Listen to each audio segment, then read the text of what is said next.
misstep could cause it to fall from her arms and break.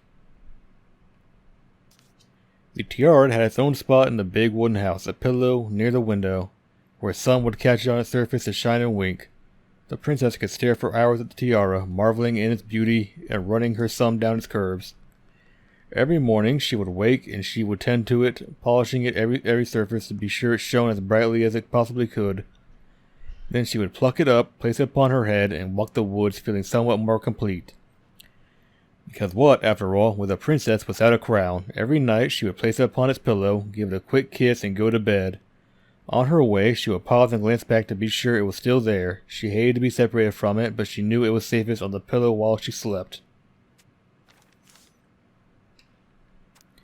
One night, the princess woke to a raging storm. The wind howled against the walls, rattling the windows in their panes. Fearing a gust might burst open a window and blow the tiara to the ground, she plucked it from its pillow and brought it to bed with her. All through the night, she held the tiara close, and in the morning she woke to find herself still cradling it. The storm had passed, and the princess relaxed. That day was the same as any other, though she perhaps gave the tiara an even more thorough cleaning, grateful as she was that nothing had gone wrong. That night, she placed the tiara upon its pillow, gave it a quick kiss, and went to bed, pausing on her way to be sure it was still there. In the morning, she woke and sensed immediately that something was wrong. In the living room, the tiara lay upon the ground, broken, dull, and faded. Nothing else in the room had changed. The pillow was exactly where she had left it. The window was closed. There had been no storm, no wind, no sign that anything at all could have gone amiss. Only the broken tiara, mute upon the ground. She picked it up and held it in her arms with a guttural cry, but though she tried to fix and polish it, it was gone beyond repair, and with no shine left. The princess held the tiara through the day and through the next night, sitting in the same spot at the window where she used to polish it. When the sun rose, she looked outside and her gaze fixed upon a sapling. She remembered how the sapling had survived the winter, clinging to life, despite the frozen, unforgiving earth. Without a word, she went out and buried the tiara in the ground beneath the sapling, and as the final scoop of dirt fell, the tiara felt truly gone, and with it the final link to her old self. She could only go forward and find a new place for herself in this world, where she was no longer truly a princess in a tiara and a beautiful gown, but a wan woman, alone in a deep and ancient wood. And that was how the princess lost her most precious treasure and her title. That was clearly metaphor. And that was how the princess lost her most precious treasure and her title. That was the story she read us that night. God, it makes sense now. Yeah, she got pregnant.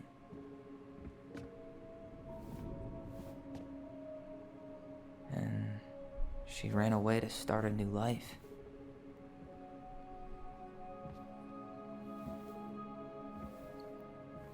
And then she made her way to Delos Crossing, where she was finally happy.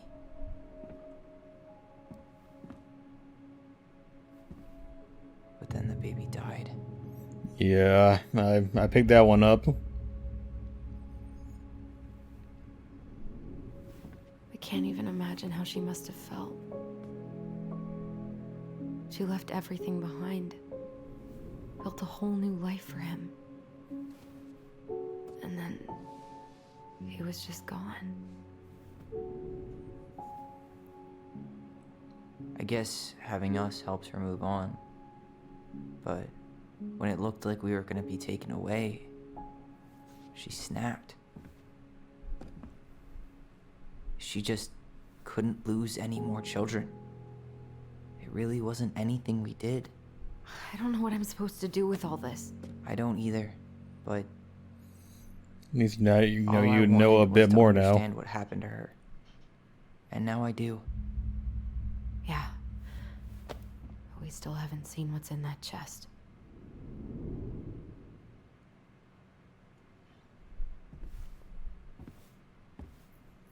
Okay, so how do we open it? Well, hang on. Orange E, a yellow O, and a red L. All right, should be easy enough.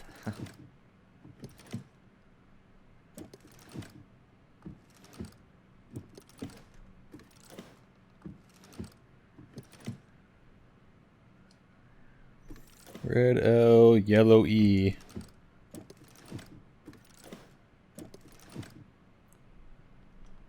No, wait, hang on, I got it wrong. Hang on.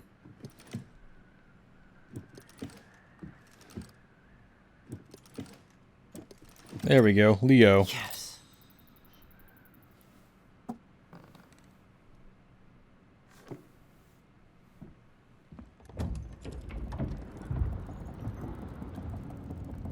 I guess she really put her her engineering skills to good use, Whoa. didn't she? Did it just get darker in here?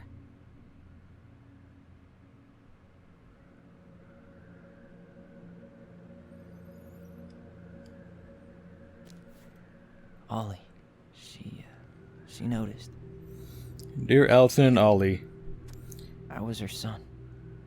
we write stories to understand and be understood, but what good is a story without a first act? I'm sorry I kept Mind Freak for so long. All my love, goblins.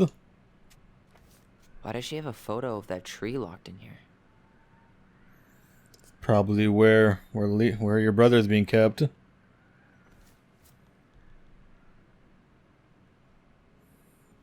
Is that? Leo Ronan.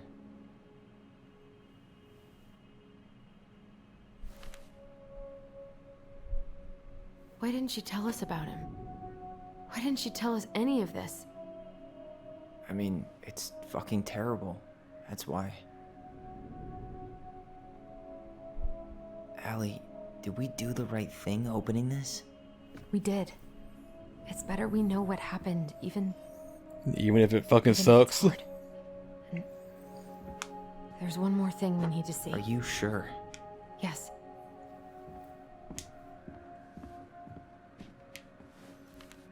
Come on, let's go to the dock. It's time to finish this. No, hang on a moment. There was more in the chest. Or I guess, wait, no, yeah, what is that? Hey. No, what is we're that? done with the important stuff. Maybe we can take a crack at these. Baby. Oh, that's what it is. Okay.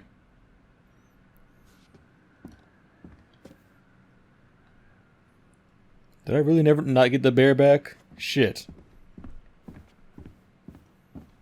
The crafty goblin's good deeds. Of course. The goblins had to help out the creatures of the forest to pay off their debt to...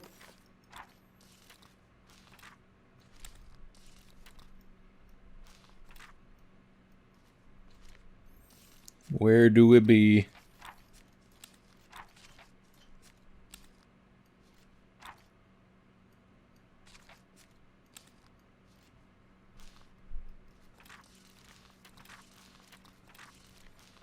Yeah, what? Hang on. Yeah, hang on.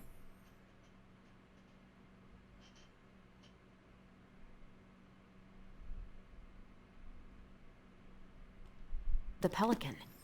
Oh, it's the pelican one. Well, Okay, hang they on. did-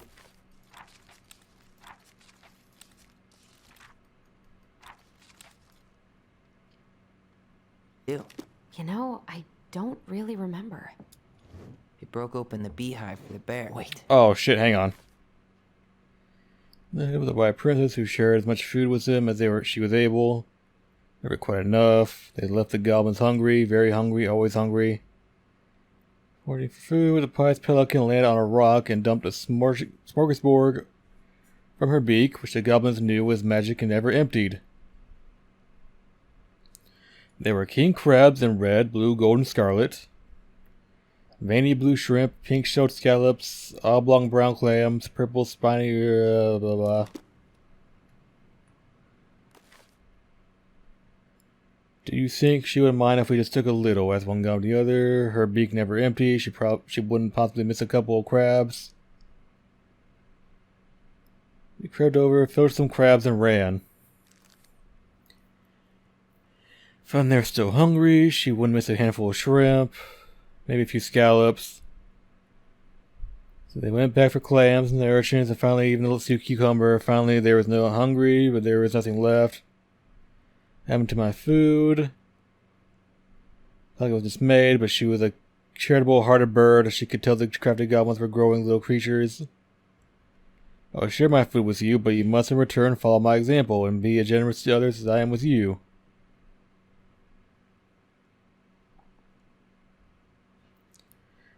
About creatures in the forest. They found Starwort Moose struggling with an itchy, hard to reach spot in his back. Climbed on and gave it a good scratching. They gave the stalwart moose a good scratch on the back. They broke open the beehive. Correct, hang on. I climbed atop the tree in a hive. They dropped the cracking open.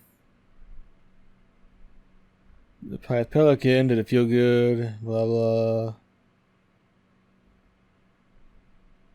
Of course, in time they're hung again. They remain. Did I read over one? Hang on. The princess. Okay, hang on. The bear. They hugged the princess when she was crying. Nailed it. Oh no, what we got here? Our lives would have been so different if their friendship hadn't gone to shit.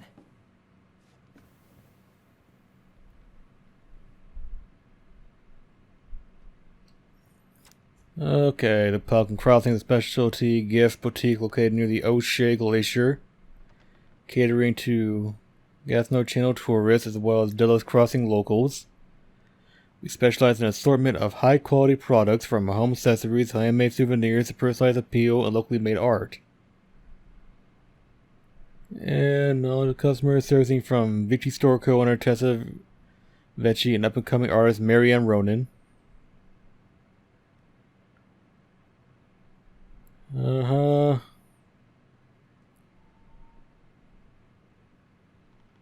Okay, so you want to open up a store, huh?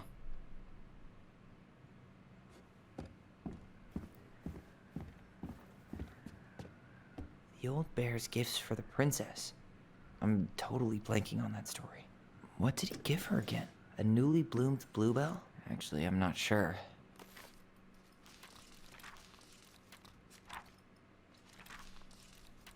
Here it is.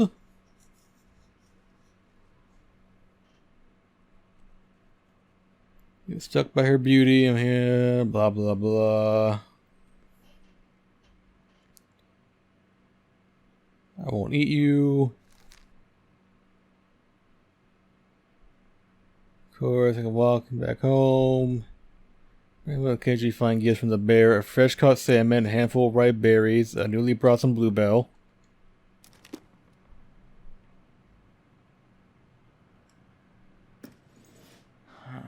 Fresh caught salmon?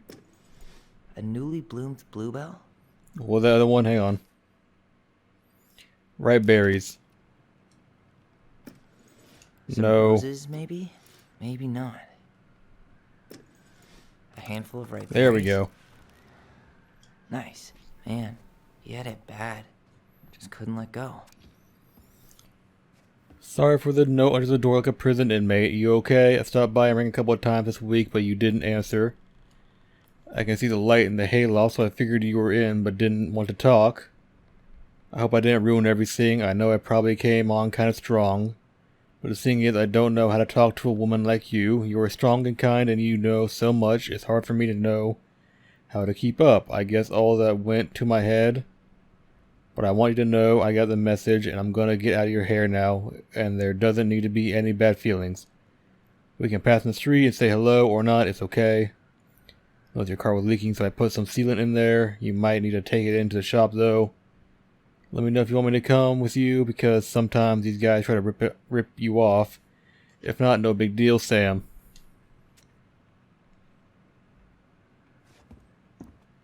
The crafty goblin's loot.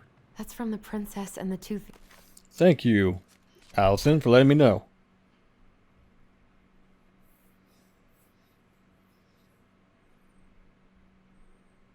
A few fruits and nuts and eggs. Thieves. I drew the original. And I distinctly remember drawing that cake. Eggs. Which is arguably I'm pretty sure they stole some eggs. Some fruits and nuts. Maybe they took some of the princess's fruit? Some flour for the cake? No, maybe? hang on. Wait. Went here along, the creatures need to eat too, but then items, beer, spoons and plates, forks and knives, and a blanket. What if they took some spoons? Oh, okay, that was easy. That's it. I always wondered where that drawing went. She said it was her favorite, and then one day it just disappeared. You're the best mom in the world, and the prettiest princess.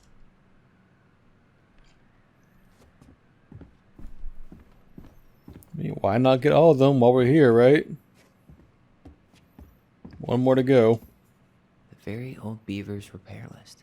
That Oh, Jesus. Where's that one at? Here. Yep. Is this it? It's the story where the Yep. princess is. We'll come down. She slept. In the morning, the house was still standing, but was badly damaged.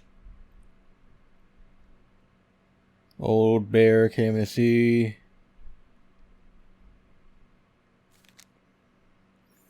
And the very old beaver who kept an excellent crafted dam.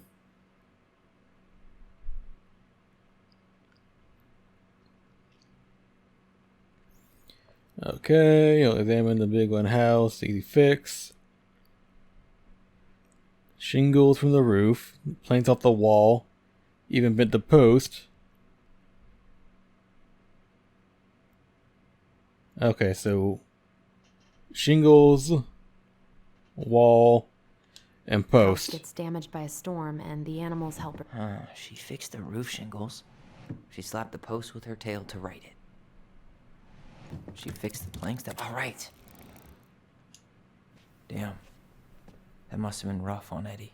Yeah, he doesn't really like to talk about her. Dear Mary Ann, you cover your ears every time I try to have this conversation with you, so I thought I'd have a better chance of doing this in a letter. I know you don't like to saying goodbye, so I'll keep my melancholy rambling short and sweet. I want to thank you with all my heart for taking care of me for these past few months. I can't even imagine how exhausting it must have been for you to look after a sick old lady when you also have 2 small children at home. I know you want me to keep fighting this disease and hoping for recovery, but it's always been a great strength of mine to know when it's time to let go, and the time has come. I'd like to ask you for one last favor. Please take care of Eddie after I'm gone. My poor boy puts on a brave front ever since his father died, but I know he's in pain. I would be so much more at peace knowing he still has family. Maybe he could teach the kids how to fish. He loves spending time with them. Thank you for the warmth and the peace you brought in my life. Give the kids a kiss for me, will you, Carol?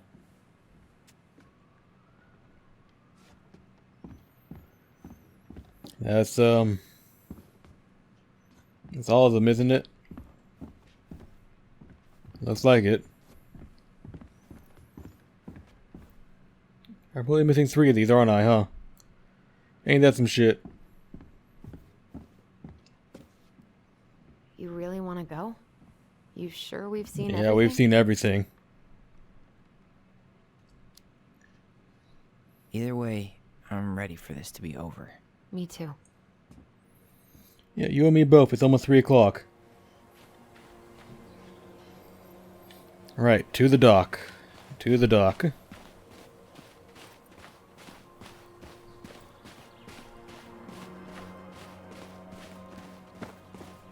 What are we waiting for? I want to know who was here that night. Allison, I'm right behind you. Don't rush me.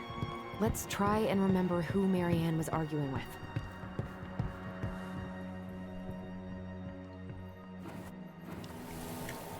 Who was it? Show me his face.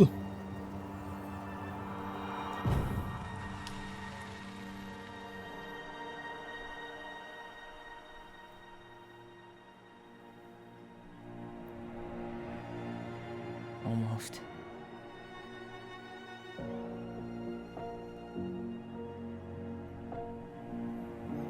See, I knew it was Tom.